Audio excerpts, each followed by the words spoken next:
Bon, on en vient maintenant aux notes dans ce match. Ça va être une note collective pour l'Olympique Lyonnais. Je vais mettre la note de 2. Est-ce que j'ai besoin d'expliquer pourquoi je mets cette note-là quand on voit la prestation pathétique, encore une fois, de l'ensemble de l'équipe? Pas d'intensité, pas de coordination, pas de passion, pour reprendre le mot de Vanessa Gilles, de la part des joueuses. C'est proprement incompréhensible, effectivement, pour cette équipe de Lyon, ce club historique du foot féminin, qui est, encore une fois, passé totalement au travers de ce match. Donc la note de 2. Je vais être encore plus sévère avec le coach Joe Montemuro. Je vais lui mettre la note de 0. Parce que pour moi, cet entraîneur s'est contenté d'aligner donc son 11, on va dire quasi habituel, en dehors de Ada Hegerberg. En général, c'était Tabitha Chawinga, Dumornay et Diani devant. Bon, Dumornay a reculé d'un cran. Euh, c'est voilà, c'est un entraîneur qui s'est reposé sur ses stars, qui s'est reposé sur le passé lumineux du club, sur le grand nom de l'OL en Ligue des Championnes, et qui a pensé que ça suffisait amplement pour gagner les matchs. Ça a marché jusque-là, jusqu'à Arsenal, et même au match aller, puisque Lyon invraisemblablement avait gagné ce match sur deux coups butoirs, Gianni et Dumornay. Mais la vérité, c'est que Joe Montemurro a versé dans la facilité. Il a indiqué dans le progrès qu'il avait donné beaucoup d'amour à son équipe durant la semaine. Je crois qu'il a aussi donné beaucoup de son stress, beaucoup de sa fébrilité à l'ensemble de l'équipe. C'est un entraîneur qui ne connaît pas ce niveau-là. Les demi-finales de Ligue des Championnes, dites-vous bien qu'il ne l'a jamais expérimenté. Donc j'imagine son niveau de stress. Pour lui, c'était une totale inconnue. C'était une inconnue aussi pour Arsenal, enfin une inconnue.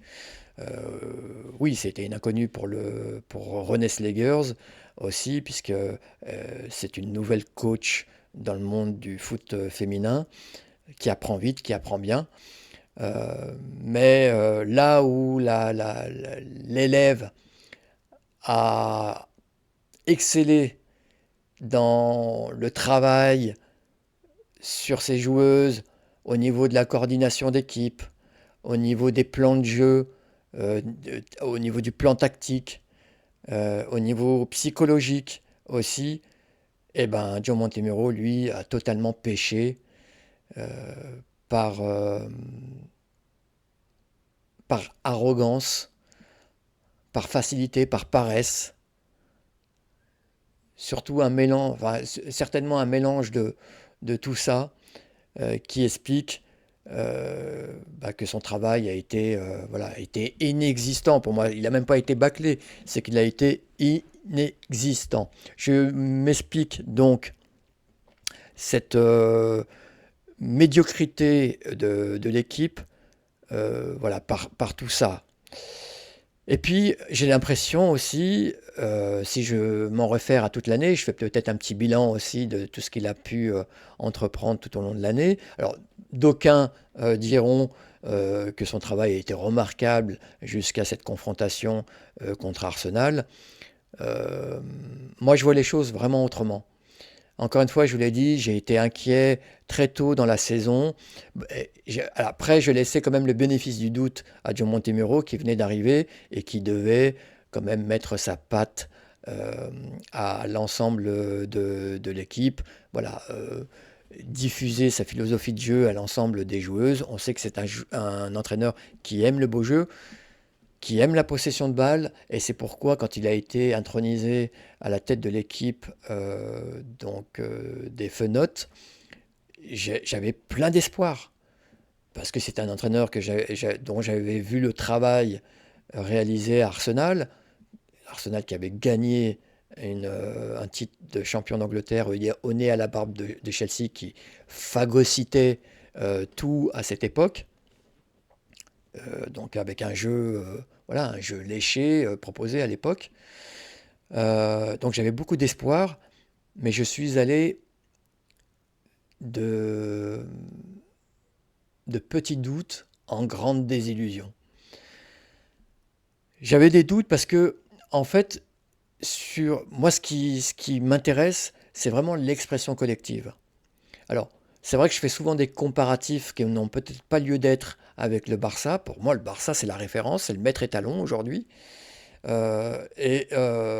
Si Lyon veut pouvoir contester maintenant la suprématie naissante, mais qui est loin d'être finie, du Barça, il faut qu'au niveau du jeu, il faut qu'au niveau de l'expression collective, il y ait quelque chose de solide, quelque chose de fort. Et j'ai jamais trouvé ça. Moi, j'ai toujours trouvé de la fébrilité tout au long de la saison, de la fébrilité en termes de jeu, avec des joueuses frustres techniquement. On parle quand même de grandes joueuses. Une joueuse comme Oran n'aura jamais le ballon d'or en étant milieu de terrain. Oran a gagné énormément de choses avec les USA, mais quand vous regardez le jeu des USA, notamment au JO, la créativité du milieu de terrain est nulle. Il n'y a rien. Oran a des qualités de récupération, effectivement, aime les duels en général, en milieu de terrain, aime aller au mastic, c'est une joueuse quand même imposante, c'est une athlète imposante, mais qui est frustre dans le petit jeu, dans les petites passes, dans la vivacité du jeu. À mon avis, cette joueuse cartonnerait si elle était en faux numéro 9, par exemple, un peu plus haut sur le terrain. Parce que quand elle est dans les 25-30 derniers mètres adverses, c'est une joueuse de classe mondiale. C'est une joueuse qui sait finir les actions. Donc pour moi, c'est là qu'elle doit jouer. Et on a des joueuses comme ça, très frustres techniquement aussi, qui ont été mis en milieu de terrain, comme Van de Donk, qui est une box-to-box, effectivement, qui a du coffre. Mais si vous ne lui donnez pas une ligne directrice à cette joueuse, elle est un peu comme Ellie Carpenter. Ça va être comme un poulet sans tête. Elle va partir dans tous les sens, sans avoir de ligne directrice claire à l'esprit. Deux joueuses, en plus, qui sont ensemble dans la vie privée, donc Eddie Carpenter et Van de Donk, qui me donnent l'impression d'avoir des œillères et qui ne savent pas trop où aller ou quoi faire du ballon quand elles ont le ballon entre les pieds. Pourtant, c'est une joueuse très intéressante aussi, Van de Donk. Mais il faut mettre des plans de jeu en place, des tactiques en place qui permettent à ces joueuses, donc comme Ips, donc Lindsey Oran Ips, comme Daniel Van de Donk, qui permettent de les mettre dans les meilleures conditions. Et on n'a jamais eu ça avec Joe Montemurro. Il a contenté de les mettre sur le terrain, en milieu de terrain, et puis de dire dans ses déclarations qu'il souhaite avoir un jeu de possession, qu'il aime ça, avoir la possession de balle. Mais comment vouloir avoir la possession de balle avec des joueuses qui sont frustres techniquement et qui n'ont pas de consignes claires sur comment jouer en milieu de terrain? Et je ne parle même pas des 3 flèches devant qu'il a mis d'innombrables fois, sans jamais, ou à quelques occasions près, sans jamais les mettre dans les meilleures conditions. Tabitha Chawinga a été recrutée. Tabitha Chawinga est une des joueuses qui gagne le plus dans le vestiaire lyonnais, voire la joueuse la mieux payée du vestiaire lyonnais. On a pris cette joueuse avec des caractéristiques bien spécifiques, qui adore dévorer les espaces, qui a la plus grande pointe de vitesse de la scène européenne, c'est la joueuse qui court le plus vite. Et on a très très peu souvent utilisé ses atouts à bon escient. On l'a jamais mis, ou à de rares occasions, dans les meilleures conditions. Je pense notamment au but qu'elle avait marqué contre le PSG en contre-attaque. Mais sinon, en dehors de ça, et on demande à cette joueuse de jouer en une touche de balle, dans les petits espaces, ce qu'elle sait très mal faire. Elle a essayé, hein, elle a marqué quelques buts. Mais rendez-vous compte, cette joueuse, partout où elle est passée, dès la première année, a fini meilleure buteuse de son championnat et meilleure joueuse de son championnat. Que ce soit en Chine, que ce soit en Italie ou que ce soit en France. Quand elle est venue dans le vestiaire parisien, elle avait cette aura, cette réputation de meilleure joueuse du championnat et une joueuse qui cartonne devant les buts. Sauf qu'à Lyon, on a tendance à avoir le ballon, à jouer plutôt haut et devant des défenses compactes regroupées. Mais là, contre Arsenal, il y avait des possibilités d'utiliser ses atouts, sa vitesse. On sait que Arsenal allait jouer très haut sur le terrain, allait faire un pressing.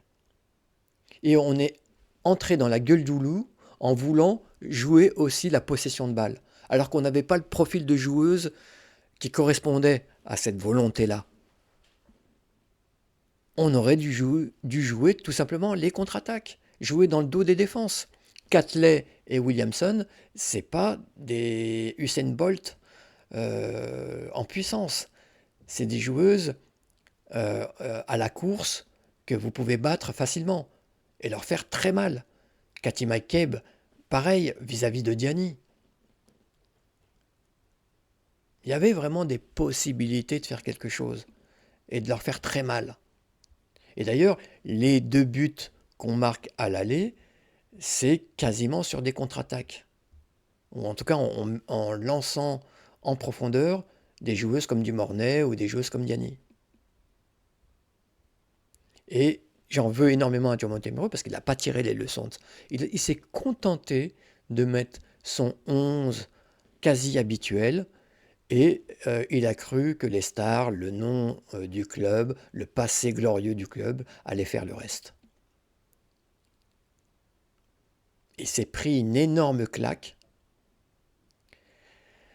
Et pour moi, il a scellé son avenir à l'Olympique Lyonnais.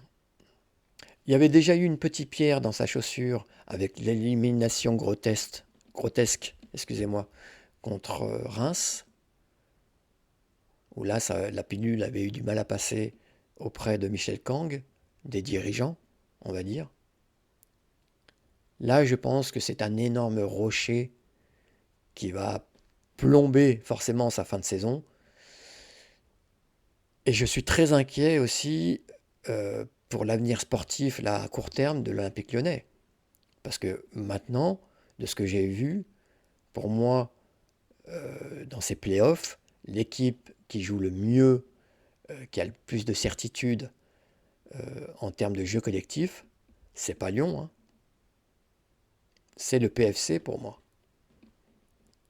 Donc si je dois mettre une pièce sur une équipe, c'est le PFC, comme championne de France. Ce qui serait formidable au passage pour Gaëtan Tinet. Voilà, donc je lui mets la note de 0 à Diomande Temeru pour tout ça. J'en viens maintenant à l'équipe anglaise. Là, je vais mettre la note de 9 sur 10 à René Slegers. Bravo pour son travail effectué. Voilà, bravo pour sa vision, pour son approche de cette demi-finale. La défaite du match aller a dû lui faire quand même très mal, mais elle s'est rendue compte quand même qu'il y avait des raisons concrètes d'aller contester ce ballottage favorable de Lyon après ce match aller. Elle a mis des choses en place. Tactiquement, Elle est repartie quasiment avec le même 11. Elle a simplement changé Chloé Kelly, enfin Beth Smith par Chloé Kelly.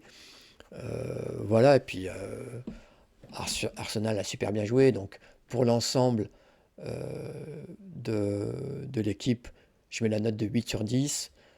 Je vais mettre une mention spéciale à Caldentey, Mariona Caldentey, qui est une joueuse incroyable, qui va retrouver son ancienne équipe, le Barça, donc en finale. Ça va être très dur hein, pour Arsenal, franchement. C'est une équipe qui est plaisante à voir jouer, mais ça va être leur première finale contre la référence du foot actuel. En fait, Arsenal, c'est un petit peu pour moi la petite sœur de Barcelone au niveau du jeu, au niveau de la philosophie de jeu. Donc la logique devrait être respectée. Barcelone va gagner cette demi-finale, cette finale.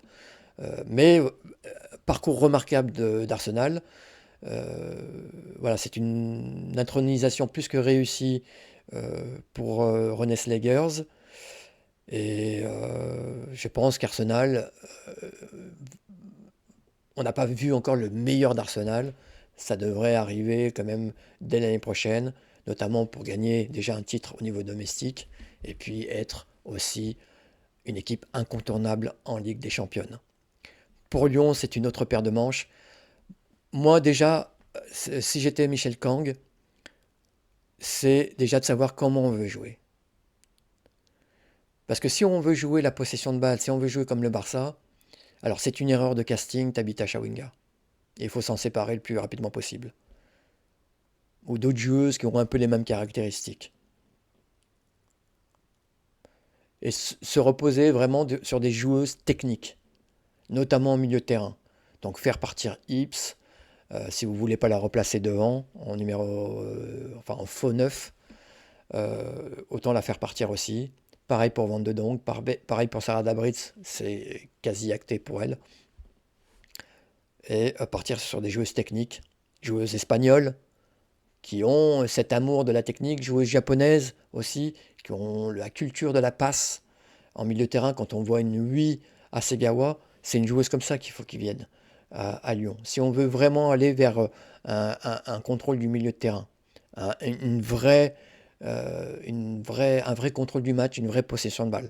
Vous mettez Ui Hasegawa, vous mettez Egurola en milieu de terrain, et puis vous refaites descendre Melchi du Mornay, vous avez une super équipe déjà, vous avez un super milieu de terrain. Et devant, voilà, mais avoir des joueuses intelligentes, des joueuses qui comprennent un petit peu la physionomie du match, comprennent ce que l'adversaire veut mettre en place et savent, voilà, de manière instantanée, contourner donc ces obstacles. Travailler sur le QI collectif, le QI football collectif, travailler voilà, sur la coordination entre les joueuses au travers d'entraînements spécifiques et répéter ça tout au long de l'année jusqu'à que ça devienne naturel pour toutes les joueuses. Voilà. Il y a des possibilités, mais il faut que Michel Kang mette ça en place. Pour moi, il serait inconcevable de repartir avec Joe Montemurro. Je pense qu'il y a une cassure entre les joueuses et Joe Montemurro avec cette demi-finale. Cette rouste va faire énormément de mal. Alors, il y a déjà eu une rouste contre cette même équipe il y a quelques années, mais c'était en poule, effectivement. Et c'était avec Sonia Bonpastor.